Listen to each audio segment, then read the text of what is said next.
मेरे प्रिय भाई और बहनों, कुछ दिन पहले मैं एक परिवार में गया हुआ था। परिवार के मालिक और उनकी पत्नी काफी उम्रदार हो चुके थे। उनका एक ही बेटा है 30 साल का, और वो भी काफी वर्षों के बाद उनको मिला था। और वो बेटा काम करने से इनकार करता है। कहीं भी काम पे जाता है, 1-2 महीने के बाद उसको छोड़ के वापस आ जाता है। फिर दूसरी जगह जाता है, फिर वापस आ जाता है।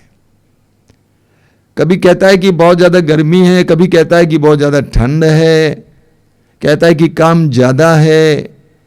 माँ बाप 70 साल से ज्यादा उम्र के हो चुके हैं और वे बहुत दुखी हैं।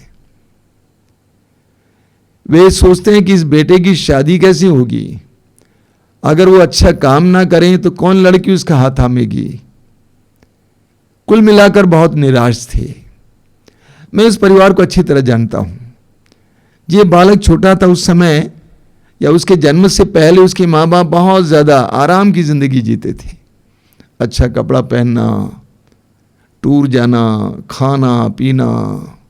जब बच्चा हुआ उसके बाद भी उस बच्चे को भी इसी तरह से पाले थे। अच्छा कपड़ा पहनाना, अच्छी तरह खिलाना। इस कदर वे लोग खिलाते थे कि उसकी बुद्धि का विकास कम हुआ और पढ़ने में वो कमजोर था। और आज वे रो रहे हैं कि हमारा बेटा काम नहीं करता है। वो आलस्य का शिकार हो गया है, वो आलसी हो गया है। यह एक बहुत बड़ी समस्या है। कई लोगों की समस्या है कि वे आलस्य के शिकार बन गए हैं।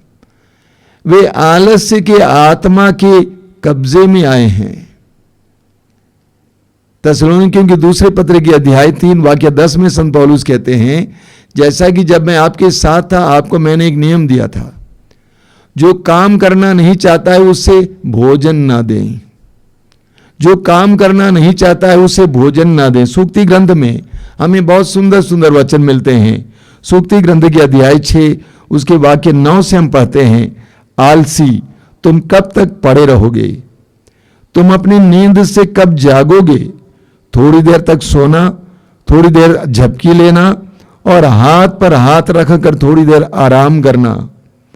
ऐसा होने पर गरीबी तुम पर डाकू की तरह टूट पड़ेगी, अभाव तुम पर बलशाली की तरह आक्रमण करेगा।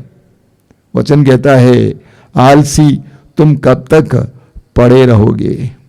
तुम अपनी नींद से कब जागोगे? आलस्य एक खतरनाक चीज है। कलीसिया में मूल पापों के बारे में सिखाती है। 7 मूल पाप। इन 7 मूल पापों में एक पाप है आलस्य। इसको क्यों मूल पाप बताया गया है? इसमें से अन्य पाप उपजते हैं, उत्पन्न होते हैं। आलसी आलस्य में आकर क्या क्या नहीं कर सकता है। चोरी कर सकता है, किसी को मार सकता है, किसी का छीन सकता है। हमें शमूएल के दूसरे ग्रंथ के अध्याय 11 में दाऊद के बारे में पढ़ने को मिलता है। दाऊद इस्राएल का यशस्वी राजा, जो 40 वर्षों तक इस्राएल पर शासन किया था, ईश्वर का प्रिय राजा। शमूएल के दूसरे ग्रंथ के अध्याय 11 में हम पढ़ते हैं, उसके वाक्य 1 से, वसंत ऋतु का समय था जब इस सभी राजा अपने राज्य की सीमा बढ़ाने के लिए युद्ध के लिए जाया करते थे। लेकिन इस बार दाऊद के अंदर आलस्य आ गया। उसने अपने सेनाध्यक्ष योआब के साथ सारी सेना को भेजा और दाऊद यरूशलेम में ही रह गया, राजमहल में रह गया। उसके अंदर आलस्य आ गया। वचन में लिखा हुआ है, दोपहर को उसने अच्छी तरह भोजन किया, भोजन के बाद विश्राम किया, विश्राम करने के बाद शाम के समय उठकर अपनी महल के छत पर टहल रहा था। आलसी की आंखें प्रलोभन ढूंढती हैं। दाऊद अपने महल के छत पर टहल रहा था। उसे दूर एक नारी को नहाते हुए दिखाई दिया और उसकी नजरें उस पर गईं और उससे मोहित हो गया। अपने एक नौकर को यही पता लगाने के लिए भेजा कि वो कौन है। जब दाऊद को पता चला कि वह उसकी ही सेना के एक साधारण सैनिक की पत्नी है, उसको बुलवाया, उसके साथ व्यभिचार किया। जब उस नारी ने बाद में दाऊद को इस बात का पता लगवाया कि मेरे गर्भ में आपका बच्चा पल रहा है, उसको छिपाने के लिए दाऊद ने उसके पति को सेना से बुलाया और उसके साथ सोने के लिए मजबूर किया, लेकिन वह सोने के लिए तैयार नहीं था। दाऊद को बहुत क्रोध आया, उसके हाथ में एक चिट्ठी भेजा सेनाध्यक्ष के नाम पर कि इस बात का ख्याल करना कि इसको सबसे आगे खड़ा करना सेना के, और इस बात का पता लगाना कि ये मार डाला जाए। वो मार डाला गया। दाऊद ने उसकी पत्नी को अपनी पत्नी बना ली। पाप पर पाप कहां से शुरू हुआ? आलस्य से। दाऊद को लड़ने के लिए जाना चाहिए था, लेकिन दाऊद के अंदर आलस्य आ गया। उसने सोचा कि इतने साल मैं लड़ता रहा, इस साल में विश्राम करूं। आलस्य आ गया, जिसके कारण उसके जीवन में पतन हुआ। अपराध पर अपराध उसने किया। हम पढ़ेंगे सूक्ति ग्रंथ के अध्याय 15 वाक्य 19 में, आलसी का पथ कांटों से भरा है। आलसी का पथ कांटों से भरा है। दाऊद के आलस्य का फल क्या था? परिणाम क्या था? कांटे पर कांटे। उसके ही परिवार में विभाजन आ गया। उसका एक बेटा अपनी बहन के साथ बलात्कार करता है, दूसरा बेटा उस बेटे को मार डालता है, और आज वही बेटा दाऊद को मार डालने के लिए तत्पर है। दाऊद को यरूशलेम छोड़कर जंगल की ओर भागना पड़ा, और उसके बाद भी उस परिवार पर विभाजन आया। आलस्य कितनी खतरनाक बात है, कितनी खतरनाक बात है। मत्ती के सुसमाचार के अध्याय 25 में हमें पढ़ने को मिलता है, एक कुलीन व्यक्ति अपना घर छोड़कर परदेश जाता है और जाते समय अपने सेवकों को बुलाता है और उनकी योग्यता के अनुसार किसी को 5,000, किसी को 2,000 और किसी को 1,000 अशर्फियां देता है व्यापार करने के लिए। जब वो वापस आया, जिसने 5,000 पाया था उसने 10,000 बना दिया था। आकर कहा कि मालिक आपने मुझे 5,000 दिया, मैंने उसको 10,000 बना दिया, ये लीजिए। मालिक ने कहा शाबाश भले और ईमानदार सेवक, मैं तुमको 10 नगरों पर नियुक्त करूंगा। इसी तरह 2,000 पाए हुए नौकर भी आकर बोला कि मैंने उसको दुगना किया है। मालिक ने वही कहा। लेकिन जिसको 1,000 मिला था उसने सोचा कि मेरा मालिक बहुत क्रूर है, जहां वो बोता नहीं वहां पे वो काटता है, इसीलिए वो डर गया। इसीलिए उसने उस 1,000 को ले जाकर एक कपड़े में बांधकर मिट्टी के नीचे रखा, अंदर रखा, छिपा कर रखा। जब मालिक आया तो कहा मालिक ये 1,000 आपने मुझे दिया था, मैं जानता था कि आप कठोर हैं, जहां बोते नहीं वहां पे आप काटते हैं, इसीलिए मुझे डर था कि मैं खो ना दूं, इसीलिए मैंने व्यापार नहीं किया, मैंने छिपा कर रखा, ये लीजिए। मालिक ने कहा रे दुष्ट और आलसी सेवक, मैं तुम्हारे ही वचनों से मैं तुम्हारा न्याय करूंगा। अगर तुम्हें डर था कि मैं क्रूर हूं तो क्या इसे किसी महाजन के यहां नहीं रख सकते थे, ताकि सूद कम से कम मिल जाता। उसको पकड़कर बंदी गृह में रखा जाता है। एक सुंदर दृष्टांत है।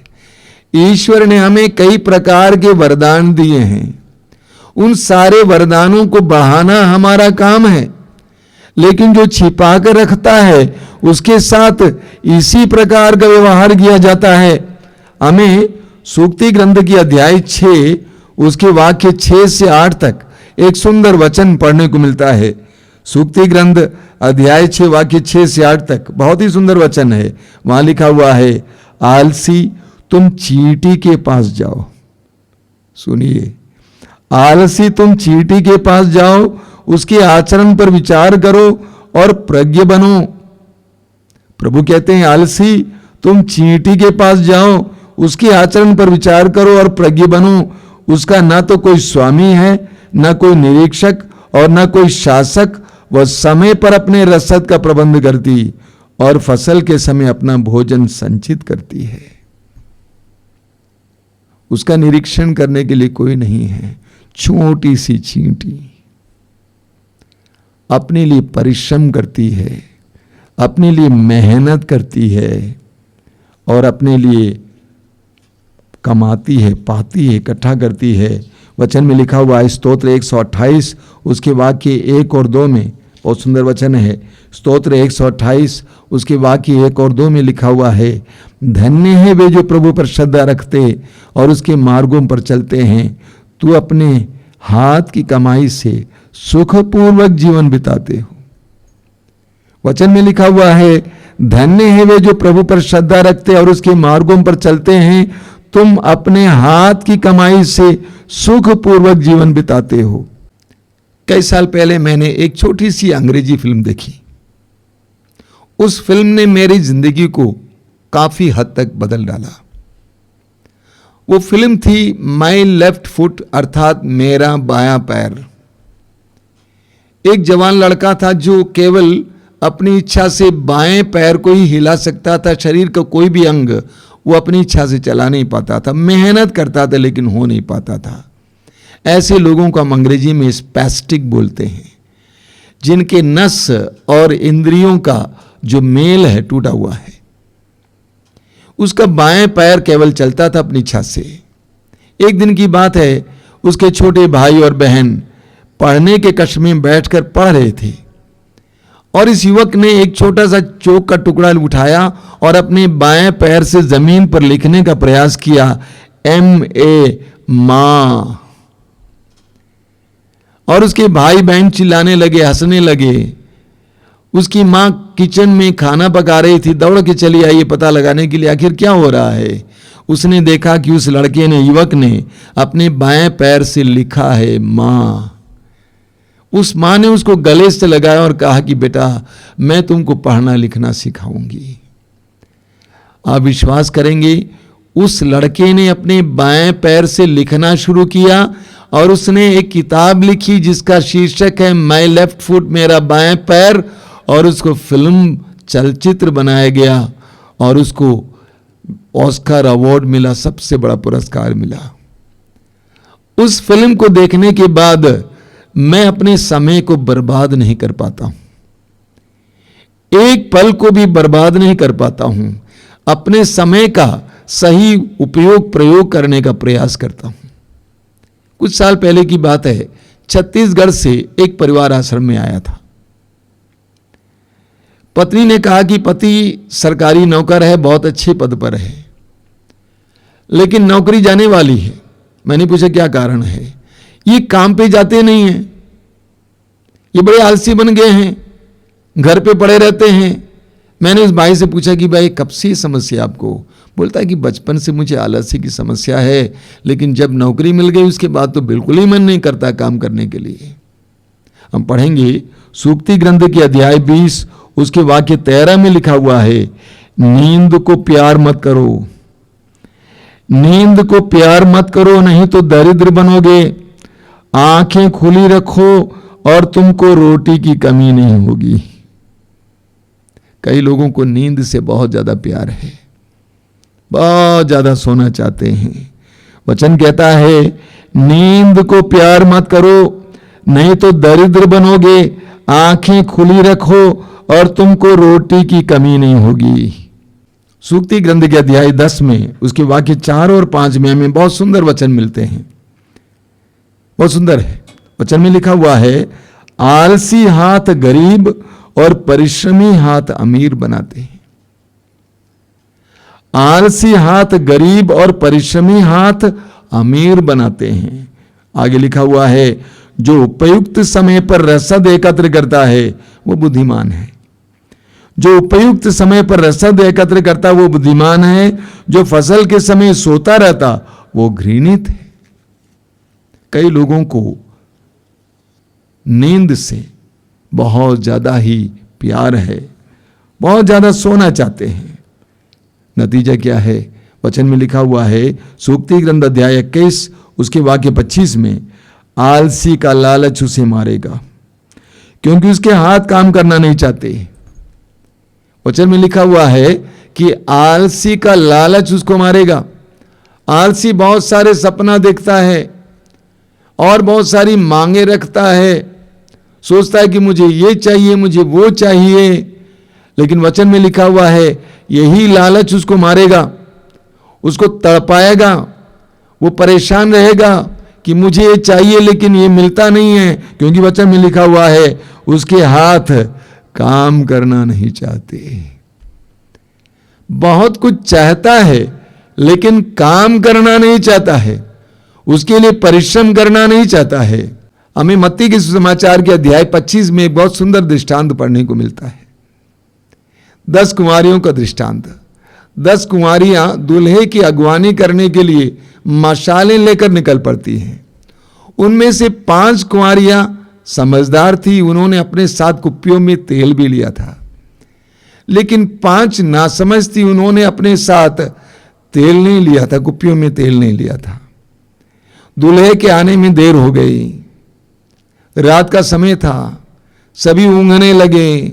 आधी रात में आवाज आई कि दूल्हा आ रहा है और सभी कुंवारियां जग गईं। उन्होंने देखा कि हमारी मशालें बुझने को हैं। समझदार कुंवारियों ने अपनी कुप्पी के तेल को मशालों में डाल दिया, मशालें जलने लगीं। नासमझ लोगों ने कहा, कुंवारियों ने कहा कि हमें भी तेल दीजिए। समझदारों ने कहा कि कौन जाने कि ये तेल हमारे लिए काफ़ी होगा कि नहीं होगा, आप लोग जाके खरीदिए। और वे खरीदने के लिए गए रात के समय, आधी रात को, और जब तक कि वे वापस आए तब तक दूल्हा अंदर आ गया और विवाह मंडप बंद हो गया। समझदार कुंवारियां अंदर गईं, नासमझ कुंवारियां बाहर रह गईं। एक ही उद्देश्य के लिए सभी निकल पड़े थे, दूल्हे की अगवानी करने के लिए, विवाह मंडप में दूल्हे के साथ आनंद मनाने के लिए। लेकिन समझदार कुंवारियां उसके अंदर प्रवेश कर गईं, नासमझ बाहर रह गई। ऐसा क्यों? क्योंकि नासमझ कुंवारियों ने अपने लिए तैयारी नहीं की थी। समय रहते समय भी उन्होंने तैयारी नहीं की। उन्होंने सोचा देखा जाएगा, अगर देर हो जाएगी तो देखा जाएगा। कई लोग इस दुनिया में इसी तरह होते हैं, टालने वाले। कई आलसी लोग अपने कार्यों को टालते हैं, कहते हैं कि बाद में देखा जाएगा। कई लोग अपने कार्यों को टालते रहते हैं, बाद में के लिए टालते रहते हैं। बहुत सुंदर वचन है, सूक्ति ग्रंथ उसके अध्याय 20 वाक्य 4 में लिखा हुआ है, आलसी कार्तिक में हल नहीं चलाता, किंतु फसल के समय ढूंढने पर भी उसे कुछ नहीं मिलेगा। और एक बार सुनिए क्या लिखा हुआ है, आलसी कार्तिक में हल नहीं चलाता, किंतु फसल के समय ढूंढने पर भी उसे कुछ नहीं मिलता है। जब हल चलाना था उस समय उसने हल नहीं चलाया, खेत जोतना था खेत नहीं जोता, बीज बोना था बीज नहीं बोया। अब वो फसल काटने के लिए जाता है, ढूंढने पर भी उसको फसल नहीं मिलती है। हमें उपदेशक ग्रंथ के अध्याय 3 में बहुत सुंदर वचन पढ़ने को मिलता है। वहां पे लिखा हुआ है, हर बात के लिए एक समय होता है। बीज बोने का समय होता है, फसल काटने का समय होता है। जो बीज नहीं बोता है वो फसल नहीं काट पाएगा। जो समय पर बीज नहीं बोता है उसे अच्छी फसल नहीं मिलेगी। हर बात के लिए एक समय होता है। सूक्ति ग्रंथ के अध्याय 13 उसके वाक्य 4 में वचन कहता है, आलसी की आशा व्यर्थ है। आलसी की आशा व्यर्थ है, किंतु परिश्रमी की इच्छा पूरी होगी। वचन कहता है, आलसी की आशा व्यर्थ है, किंतु परिश्रमी की इच्छा पूरी होगी। आलसी लेटे लेटे महल बनाता है, सपनों का महल बनाता है, ये करूंगा वो करूंगा, ये बनूंगा वो बनूंगा, लेकिन होता नहीं है। परिश्रमी की इच्छा पूरी होती है।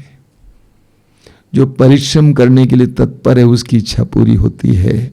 मेरे प्रिय भाई और बहनों, आलस्य एक बहुत बड़ा बंधन है। कई परिवार उसके आलसी सदस्यों के कारण बर्बाद होते हैं। आज हम प्रभु से प्रार्थना करें। हो सकता है कि आपके परिवार में कई सदस्य हों जो आलसी हों, पढ़ना नहीं चाहते हैं, पढ़ाई के समय खेलते रहते हैं, मोबाइल में खोए हुए हैं, या नौकरी नहीं पाना चाहते हैं, काम करना नहीं चाहते हैं, सोना चाहते हैं, बहुत ज़्यादा यहाँ वहाँ टहलना चाहते हैं, बहुत ज़्यादा खाना चाहते हैं, कपड़े पे जोर है, भोजन पर जोर है, टूर पर जोर है, परिश्रम पर जोर बिल्कुल नहीं है। प्रार्थना कीजिए कि प्रभु हमें ऐसे बंधनों से आजाद कीजिए। आइए हम प्रार्थना करें। प्रभु यीशु, धन्यवाद देते हैं तेरे इन पवित्र वचनों के लिए। तेरे पवित्र वचनों के द्वारा तूने हमें आगाह किया है, हमें आह्वान किया है कि हम परिश्रमी बने, हम प्रभु पर भरोसा रखें, परिश्रमी बने, ताकि तू हमारी योजनाओं को, हमारी इच्छाओं को पूरी कर सके। हमारे अंदर जो आलस्य की आत्मा है, उस आलस्य की आत्मा को निकाल कर हमें आजाद कर यीशु। प्रभु यीशु, इन वचनों को सुनने वाले एक एक भाई बहन को तू आजाद कर, स्वतंत्र कर। तूने अपने पवित्र वचन में कहा, यदि पुत्र तुम्हें स्वतंत्र करेगा तो तुम सचमुच स्वतंत्र हो जाओगे।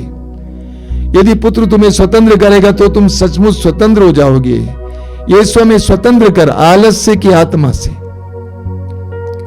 इस बंधन से हमें आजाद कर, स्वतंत्र कर, ताकि हम परिश्रमी बने। तूने अपने वचन में कहा है कि तेरे पिता की महिमा इसमें है कि हम बहुत फल उत्पन्न करें और तेरे शिष्य बने रहें। यूहन्ना अध्याय 15 वाक्य 8 में तूने कहा है, मेरे पिता की महिमा इसमें है कि तुम बहुत फल उत्पन्न करो और मेरे शिष्य बने रहो। हमें आलस्य से बचा, आलस्य की आत्मा से छुटकारा दे, हमें स्वतंत्र कर, ताकि हम परिश्रम कर सके तेरी महिमा के लिए, ईश्वर के राज्य के लिए, पिता की महिमा के लिए। आमीन।